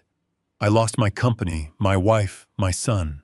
I sit in that cell every single night thinking about what I did to you. I just want you to know how deeply sorry I am." I listened to his apology. It sounded entirely hollow, empty of any genuine remorse. It was the apology of a man who was sorry. He got caught, not a man who regretted the pain he had caused. I kept my face an absolute mask of stone, giving him absolutely nothing to work with. When he realized that his tearful performance was not going to break through my armor, he wiped his eyes and shifted his posture. The sorrow vanished, replaced instantly by a familiar, creeping urgency. The fundamental parasitic nature of his personality could not be hidden for long. "It is so hard in here, Dad." He continued, his tone shifting smoothly from apologetic to whining. "The food is completely inedible. The conditions are terrible. I have absolutely nothing left. They stripped all of my accounts. Tyler will not even answer my letters. I am completely alone." He paused, swallowing hard. He looked at me with a desperate, hungry expression. "I was wondering," he stammered, "if you could just do me one tiny favor. Just a small deposit into my prison commissary account. Just enough so I can buy some decent food and basic supplies. You have billions, Dad. A few $100s would mean absolutely nothing to you, but it would change my entire life in here." There it was. The absolute, undeniable truth of who my son was. Even after losing his entire world, even after being sentenced to 15 years in a federal penitentiary for massive financial fraud. His very first instinct upon seeing the father he had betrayed was to ask for a handout. The greed was a terminal illness deeply rooted in his very DNA. I did not yell at him. I did not berate him for his breathtaking audacity. I simply reached into the inner pocket of my tailored suit jacket. I pulled out a small silver money clip. Slowly and deliberately, I slid 2 specific bills out from under the metal clip. I held them up, positioning them just inches from the thick plexiglass so he could see them clearly under the harsh fluorescent lights. 1 crisp $100 bill and 1 crisp $50 bill. Brian stopped whining. He stared at the money, his brow furrowing in deep confusion. He watched closely as I folded the bills neatly together.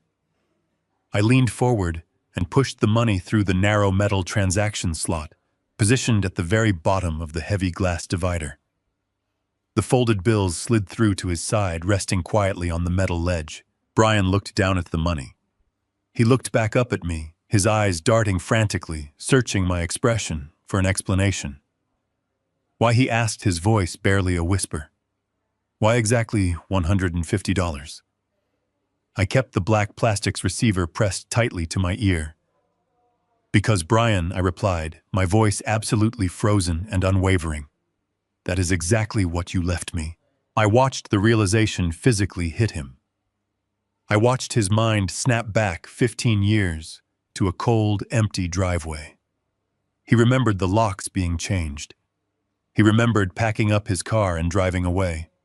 He remembered leaving his grieving father with nothing but a pathetic, crumpled wad of cash and a cruel handwritten note telling me to figure it out. The sheer devastating weight of the poetry crushed him entirely. He stared down at the $150 sitting on the metal ledge. The full, horrifying spectrum of his public and private humiliation washed over him in a violent tidal wave. It was not a lifeline. It was a mirror reflecting his absolute monstrosity right back at him. Brian covered his face with his hands and burst into loud, uncontrollable sobs. His tears were not a performance this time. They were tears of profound, inescapable shame. He wept as the crushing reality of his 15-year sentence finally anchored itself to his soul. I did not offer him a final word of comfort. I pulled the heavy plastic receiver away from my ear and set it gently back onto its metal hook, cutting off the sound of his pathetic crying. I stood up from the hard plastic chair. I buttoned my suit jacket, pulling my shoulders back and lifting my chin. I turned around and walked toward the heavy steel exit doors of the visitor center. I did not look back. My posture was perfectly straight, completely unburdened by the ghost of the son I used to know. The final thread tying me to a lifetime of unappreciated sacrifice had been permanently severed, forever cutting off any trace of pity. 2 years flew by with the quiet, steady rhythm of a life finally lived on my own terms. I found myself sitting in the front row of a massive sunlit university stadium. The morning air was warm and filled with the buzzing electric energy of graduation day. I was wearing a sharply tailored charcoal suit, resting my hands comfortably on my lap. I was not sitting there as a corporate titan or a billionaire philanthropist. I was simply a grandfather waiting to see the young man who had successfully rebuilt his entire life from absolute scratch. I watched the sea of students in their black caps and flowing gowns. Tyler was seated among them. He looked absolutely nothing like the broken, terrified boy who had collapsed on the marble steps of a luxury hotel 2 years ago. He had completely transformed. He had worked 20 grueling hours a week filing paperwork at my foundation while carrying a heavy course load at the university.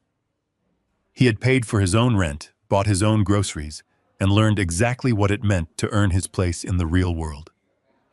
He had not asked me for a single penny in cash since the morning we signed that strict employment contract on my front porch.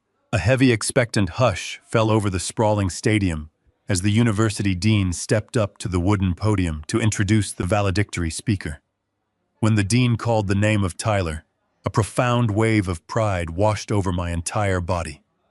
Tyler stood up and walked up the steps to the main stage with a strong, confident posture. He adjusted the tall microphone and looked out over the massive crowd of proud parents and graduating students. He did not talk about his mother or his father. He did not mention the massive public scandal or the federal prison sentences that had completely shattered his past. Instead, he spoke about the heavy, unforgiving weight of reality and the true meaning of absolute independence. Tyler gripped the edges of the podium, and his voice rang out clear and unwavering over the massive stadium speakers.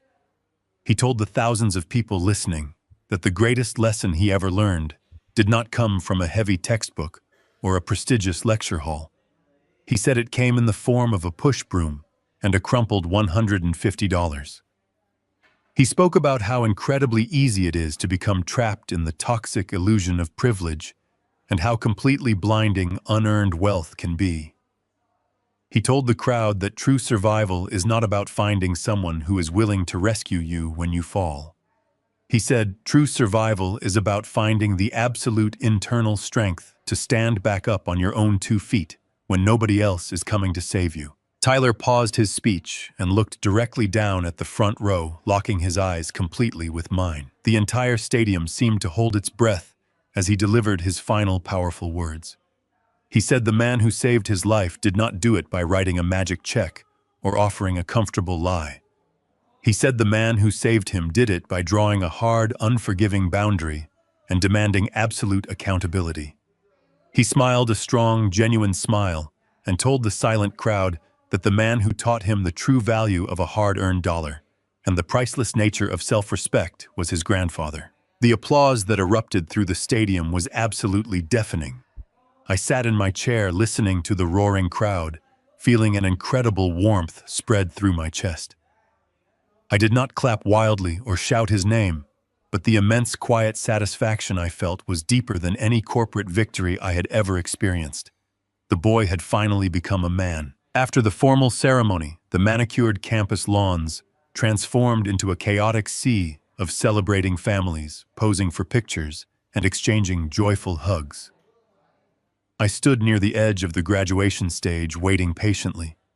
Tyler navigated through the massive crowd, walking straight toward me with his hard-earned diploma gripped tightly in his right hand. He stopped right in front of me. We did not exchange 1,000 emotional words. We did not need to. We understood each other with a perfect crystal clarity that only comes from mutual absolute respect. A fellow student passing by offered to take a picture of us. I stood shoulder to shoulder with my grandson, looking toward the camera lens. I did not force a polite camera-ready expression. For the very first time in over 15 years, a real, genuine smile broke across my face. It reached all the way to my eyes. Looking at the young man standing beside me, I realized that the ashes of a deeply toxic family had been completely swept away by the wind. In its place stood a brand new foundation built entirely on honesty, unyielding boundaries, and a love that was finally truly earned. I returned to the quiet sanctuary of my private study at the very top of the city. The massive mahogany desk was completely clear except for a single thick, leather-bound folder resting perfectly in the center. Oliver stood near the heavy wooden doors holding his familiar briefcase. He did not say a word as I walked over and opened the folder. It was the comprehensive annual impact report for the $150 trust. I ran my hand over the crisp pages, slowly absorbing the sheer magnitude of what we had built together over the last 24 months. The numbers printed on the heavy paper were absolutely staggering. The foundation had fully funded aggressive legal defense teams for over 3,000 elderly individuals across the country. These were vulnerable people who were actively being defrauded, manipulated, and intimidated by their own flesh and blood. I read through the briefcase summaries, detailing how our network of ruthless corporate lawyers had successfully frozen illegal asset transfers and recovered stolen retirement funds. We had fought back against forged powers of attorney and placed hundreds of abusive family members behind bars. I read about a 70-year-old widow who had been locked out of her own home by her daughter. Because of our rapid legal intervention, she was sleeping safely in her own bed tonight, while her daughter awaited federal trial. The small, pathetic sum my son had left me on that kitchen counter had officially blossomed into an unstoppable financial juggernaut of pure, relentless justice. I closed the heavy leather folder, feeling a profound weight lift from my shoulders. I walked slowly over to the floor to ceiling windows. The late afternoon sun was casting long, golden shadows across the sprawling city skyline, painting the glass towers in brilliant shades of copper and amber. I looked out over the vast grid of streets, feeling an absolute, unshakable stillness settle deep inside my chest. For 15 long years, I had carried the heavy, suffocating burden of my son's betrayal. I had spent countless sleepless nights staring at the ceiling, wondering where exactly I went wrong as a father. I used to agonize over how the little boy I raised had mutated into such a cold, calculating monster, willing to leave me to die on the street. But looking down at the city bathed in the fading sunlight, I finally realized the undeniable truth. The infection was never my fault. Greed is a terminal, insidious disease that some people simply choose to contract. I did not destroy my son or his wife. I did not seek out petty emotional revenge. I simply removed the safety net of my wealth and held up a massive mirror to their absolute moral bankruptcy. I allowed them to suffer the exact devastating consequences they had so eagerly and meticulously prepared for me. The rotten, diseased branches of my family tree had been ruthlessly severed without a single ounce of hesitation. Because of that painful, necessary amputation, the roots of my life were finally able to heal. The billion-dollar fortune that Brian had tried so desperately to steal was now acting as an impenetrable shield for thousands of forgotten people who had absolutely nobody else to fight for them. Oliver walked over and stood quietly beside me, looking out at the fading golden sunlight. He had been my sharpest weapon and my most loyal confidant through the darkest chapters of this war. He reached into his dark briefcase and pulled out a single pristine sheet of paper, placing it gently on the very edge of my mahogany desk. He looked at me with a deep professional respect and asked if I had made my final decision regarding the board of directors. He asked if I was finally ready to sign the official corporate documents and step down completely as the active chief executive of my biotechnology empire. I turned away from the towering glass window and looked down at the single dotted line waiting for my signature. I had spent my entire adult life building, accumulating, and fighting to survive in a ruthlessly competitive corporate world. I had cured physical diseases in the laboratory, and I had purged the toxic parasites from my own bloodline. I had secured my legacy, and I had successfully guided my grandson toward an honest, independent future. There were absolutely no more battles left for me to fight, and no more massive empires left for me to build. I reached into the inner pocket of my tailored suit, pulled out my silver pen, and pressed the ink firmly against the heavy paper. I signed my name with a smooth, unbroken stroke, feeling a quiet, profound sense of closure wash over the entire room. I placed the silver pen back into my pocket and turned to look at Oliver. I told him that the paperwork was officially done and the transition of power was complete. I buttoned my suit jacket, looking out at the horizon. One last time. I told him that I had spent the last 74 years surviving, working, and fiercely protecting my legacy from thieves in expensive suits. I smiled a calm, genuine smile and told him that now it was time for me to finally, truly live. The gentle, rhythmic clicking of my fishing reel was the only sound breaking the perfect stillness of the late afternoon. I sat in a weathered wooden chair on the edge of a quiet, secluded lake, miles away from the towering glass skyscrapers and the relentless noise of the city. The setting sun cast a long, warm copper glow across the surface of the water, reflecting off the gentle ripples and illuminating my face. I could feel the deep lines and heavy wrinkles around my eyes. But for the first time in a decade and a half, they were not carved by chronic stress or suffocating grief. They were settled in absolute, profound peace. My smartphone rested on the wooden dock beside my tackle box, completely dark and entirely silent. There were no more frantic, buzzing notifications. There were no more panicked voicemails from a son begging for a $2 million lifeline to save himself from federal prison. There were no more pathetic, manufactured lies wrapped in the sickening disguise of familial love. The toxic, deafening noise that had violently interrupted my life had been permanently and ruthlessly silenced.